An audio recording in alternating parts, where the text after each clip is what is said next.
Messieurs, l'attention des populations de la ville-province de Kinshasa a été attirée depuis ce matin par des tirs sur 3 sites de la ville, sur le site de la RTNC à proximité du camp Kokolo, sur le site de l'état-major général des forces armées de la République démocratique du Congo à Ngaliema et aux côtés de l'aéroport international de Njili.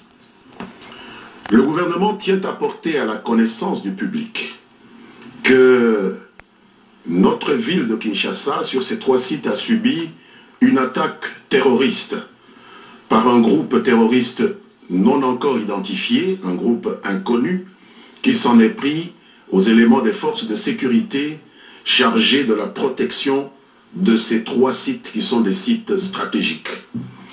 La réaction des forces armées de la République démocratique du Congo et de nos forces de sécurité en général, par exercice de légitime défense et par devoir de neutralisation d'une agression terroriste, a été prompte et sévère. Au moment où nous parlons, nous sommes en mesure de donner le premier bilan de cette action terroriste contre notre peuple. Une vingtaine d'assaillants s'en étaient pris à l'état-major général de l'armée dans les hauteurs de Mbinza. Les forces de sécurité en ont tué 16. Une trentaine d'entre eux s'en étaient pris au quartier général de la radiodiffusion-télévision nationale congolaise, la RTNC 1. 8 d'entre eux ont été tués et 3 capturés. Une vingtaine encore s'en étaient pris à l'aéroport international de Njili. La moitié, c'est-à-dire 10, a été tuée.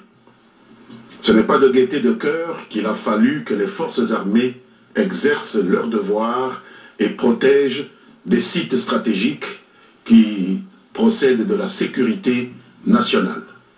Le gouvernement tient à féliciter une fois de plus les forces armées de la République démocratique du Congo et d'une manière générale toutes les forces de sécurité qui ont coopéré avec les forces armées de la République. Le gouvernement appelle les populations de Kinshasa, victimes de cette agression terroriste, parce que nous n'avons pas l'impression que les assaillants aient eu un autre objectif, avec un nombre aussi pauvre, avec un armement aussi réduit, de vouloir atteindre un autre objectif que celui de s'aimer la panique et la terreur à la veille des célébrations des fêtes de Nouvel An qui ont toute leur importance dans notre culture. J'invite donc au nom du gouvernement les populations de Kinshasa à vaquer normalement à leurs occupations, à faire échec à l'objectif de cette agression qui a été un objectif de terroriser la population. Si la population montre qu'elle n'est pas terrorisée, elle dissuadera d'autant d'autres aventuriers de venir faire couler le sang d'innocents dans notre pays. Les populations sont invitées donc à vaquer normalement à leurs occupations, à préparer les festivités de fin d'année. Des mesures de sécurité ont été renforcées, que cela ne fasse craindre personne.